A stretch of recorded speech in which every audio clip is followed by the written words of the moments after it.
NEET പരീക്ഷയിൽ grace mark ലഭിച്ചവർക്ക് പുനഃപരീക്ഷ 1563 വിദ്യാർത്ഥികൾക്ക് വീണ്ടും പരീക്ഷ എഴുതാനുള്ള അവസരം നൽകുമെന്ന് NTA സുപ്രീം കോടതിയിൽ അറിയിച്ചു.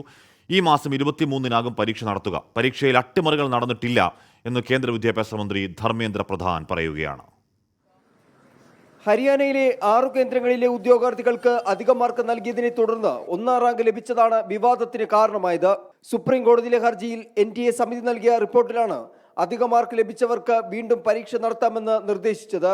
പുനഃപരീക്ഷ എഴുതിയില്ലെങ്കിൽ ഗ്രേസ് മാർക്ക് ഒഴികെയുള്ള മാർക്ക് ആ ഉദ്യോഗാർത്ഥികൾക്ക് നൽകുമെന്നും NTA കോടതിയെ അറിയിച്ചു. ഈ റിപ്പോർട്ടാണ് സുപ്രീം കോടതി അംഗീകരിച്ചത്.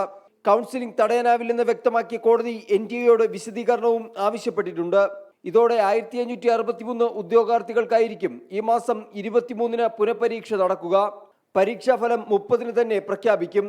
പുനഃപരീക്ഷയ്ക്കായി വിജ്ഞാപനം ഇന്നിറക്കും. പരീക്ഷയിൽ ഏതെങ്കിലും തരത്തിലുള്ള ക്രമക്കേടുകൾ നടന്നിട്ടുണ്ടെങ്കിൽ ശക്തമായ നടപടി സ്വീകരിക്കുമെന്ന് കേന്ദ്ര വിദ്യാഭ്യാസ മന്ത്രി ധർമ്മേന്ദ്ര പ്രധാൻ അറിയിച്ചു.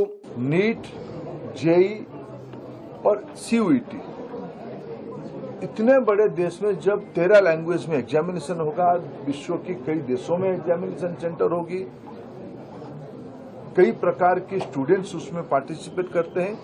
जो घटना हमारे सामने आई, निश्चित रूप में दोषियों को उसमें दंड दिया जाएगा.